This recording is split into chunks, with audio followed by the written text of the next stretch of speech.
We knew they would eventually get to this point.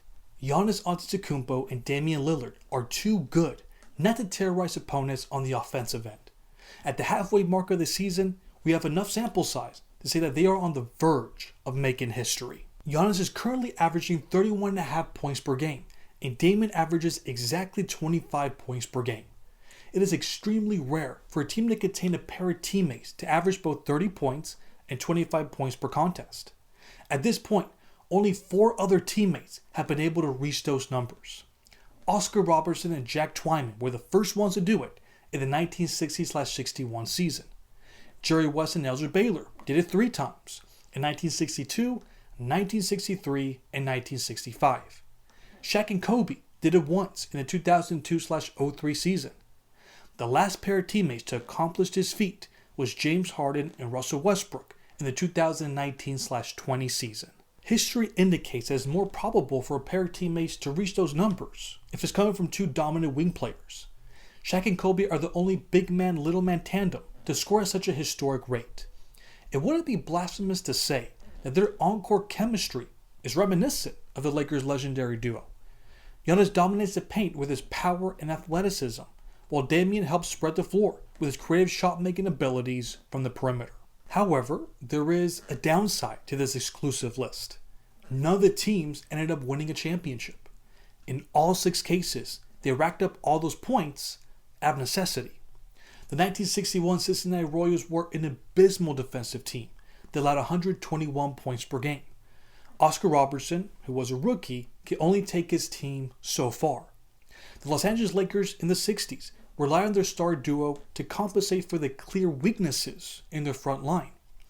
History repeated itself in LA after winning the 3rd straight title in the 2000s.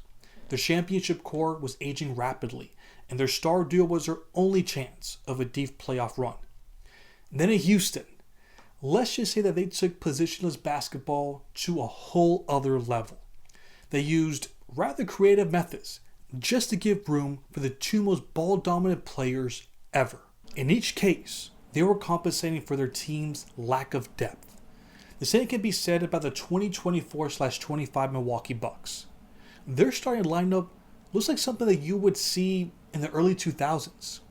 Taurean Prince is averaging 7.3 points, and Andre Jackson Jr. is averaging 3.6 points per game. In the Y2K days, teams would have certain players who were defensive specialists. They would let their star players handle all the scoring. It was a formula that sorta kinda worked in that era, but it's something that the league has left behind a long time ago. All the great teams in today's NBA have one thing in common. They have tremendous depth. They have a multitude of players that can step up even when you've contained the star players to bad scoring games. In the 2024 playoffs, we saw the sad truth of affairs of what it takes to win the title. 2 all-time great players handling that kind of scoring load can only get you so far. The way the 2023-24 season ended for the Dallas Mavericks should serve as a warning. The greatness of Luka Doncic and Kyrie Irving was good enough to get them to the finals, but when they face the deepest team in the league, they can only pull out one victory. I see a similar resemblance with this year's Milwaukee Bucks. On a positive note, there are signs that they have just enough to give fans reasons to hope for a deep playoff run. They are currently in the top 10 in 3-point field goals, opponents' points per game, and defensive rating. When your role players are hitting threes and stopping teams on the other end at a high level, you have a formula for success. They certainly make Giannis's and Damian's jobs much easier where they're contributing that way. On the negative side, we cannot ignore that they're 0-8 against the top 3 teams in the Eastern Conference. They haven't won a single game against the Celtics, Cavaliers, and Knicks.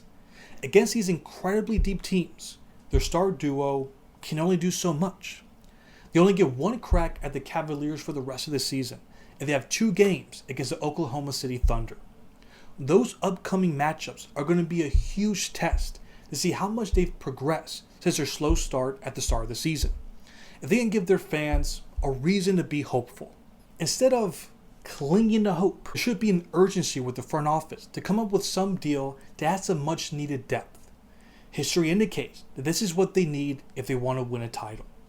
Adding more talent might bring down the iconic numbers that Giannis and Damian are producing, but I'm positive that they're willing to give all that up to bring another championship to the city of Milwaukee.